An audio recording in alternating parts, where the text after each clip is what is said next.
सेवा बोलिए एकादशी हिता महाराज की जय। आज मोचदा एकादशी है। मैं भी व्रत व्रत तो हम ही पर हम तो सोमवार को हैं। मार्गशीर्ष मास के शुक्ल पक्ष की एक एकादशी के व्रत को विशेष रूप से मोक्षदायक माना जाता है। महाभारत के युद्ध में भगवान कृष्ण ने अर्जुन को गीता का उपदेश इस तिथि को ही दिया था। यही कारण है कि मोक्षदा एकादशी को गीता जयंती की भी मनाई जाती है। आज भगवान कृष्ण को दामोदर रूप की पूजे जाती है। इस व्रत का विधान भी उत्पन्ना एकादशी के समान ही है। उत्पन्ना एकादशी का संपूर्ण वृत्तांत सुनने के पश्चात धर्मराज युधिष्ठिर ने भगवान श्री कृष्ण से कहा, हे मधुसूदन, आप तीनों लोकों के स्वामी सबको सुख देने वाले और जगत के पति हैं। मैं आपको नमस्कार करता हूँ। देव, आप सबके हितैषी हैं, इसलिए मेरे इस संयंक की दूर कीजिए कि मार्गशीर्ष शुक्ला एकादशी का नाम क्या है, उस दिन कौन से देवता की पूजा की जाती है और इस विधि क्या है। भगवान, आप मेरे इन प्रश्नों का विस्तार पूर्वक उत्तर देने की कृपा कीजिए। भगवान श्री कृष्ण ने उत्तर दिए, हे धर्मराज, तुमने बड़ा उत्तम प्रश्न पूछा है। इससे आपका यश संसार में फैलेगा, सो आप ध्यान पूर्वक सुनिए। मार्गशीर्ष शुक्ला एकादशी अनेक पापों को नष्ट करने वाली है। इसका नाम मोक्षदा एकादशी है। इस दिन दामोदर भगवान की धूप दीप नैवेद्य आदि से भक्ति पूर्वक पूजा करनी चाहिए।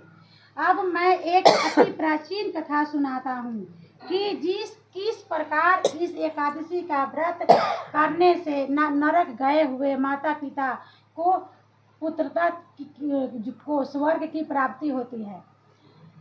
गोकुल नामक नगर में वेस्टनाशक नाम का एक राजा राज करता था। उसके राज में चारों वेदों के ज्ञाता ब्राह्मण रहते थे। वह राजा अपनी प्रजा का पुत्रवत पालन करता था। एक समय रात्रि को स्वप्न में राजा ने देखा कि उसका पिता नरक में पड़ा है।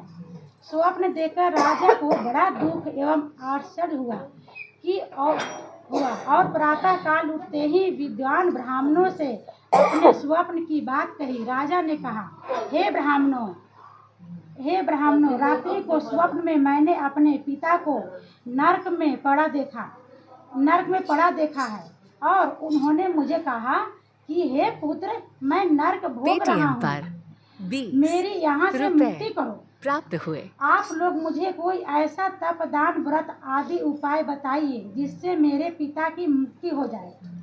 उस पुत्र का जीवन व्यर्थ है जो अपने माता पिता का उद्धार न कर सके। एक उत्तम पुत्र जो अपने माता पिता तथा पूर्वजों का उद्धार करता है, वह 1000 मूर्ख पुत्रों से अच्छा है। राजा के ऐसे वचन सुनकर ब्राह्मण कहने लगे, हे राजन, यहाँ समीप ही भूत भविष्य वर्तमान के ज्ञाता पर्वत ऋषि का आश्रम है। आपने प्रश्नों का उत्तर वे भली भांति दे सकते हैं। ऐसा सुनकर राजा पर्वत मुनि के आश्रम में गया। उस आश्रम में अनेकों शांति चित्त योगी और मुनि तपस्या कर रहे थे। उसी जगह चारों वेदों के ज्ञाता साक्षात ब्रह्मा के समान पर्वत मुनि बैठे थे। राजा ने वहां जाकर उनको साष्टांग प्रणाम किया। पर्वत मुनि ने राजा से उसके आने का प्रयोजन पूछा। राजा ने कहा, हे महाराज, आपकी कृपा से मेरे राज्य में सब कुशल है, परंतु अकस्मात एक विघ्न आ गया है जिससे मेरे हृदय में अत्यंत अशांति हो रही है। यह सुनकर पर्वत मुनि ने एक क्षण के लिए आंखें बंद की और भूत एवं भविष्य के बारे में विचारने लगे। फिर बोले, हे राजा, मैंने अपने योग बल से तुम्हारे पिता के सब कुकर्मों को जान लिया है। उन्होंने पूर्व जन्म में सौत के कहने पर अपनी दूसरी कामातुर पत्नी को ऋतु दान मांगने पर भी नहीं दिया था। उसी पाप के से तुम्हारे पिता को नरक भोगना पड़ रहा है। तब राजा बोले, हे महामुनि, मेरे पिता के उद्धार के निर्मित कोई उपाय बताइए। पर्वत मुनि बोले, हे राजन, मार्गशीर्ष शुक्ला एकादशी को उपवास करके उसके पुण्य को अपने पिता को संकल्प कर देना और उस एकादशी के पुण्य के प्रभाव से अवश्य ही आपके पिता की मुक्ति होगी। मुनि के वचनों को सुनकर राजा अपने महलों में वापस आ गया और कुटुंब सहित इस मोक्षदा एकादशी का व्रत किया। फिर उस उपवास के पुण्य को राजा ने अपने पिता को अर्पण कर दिया।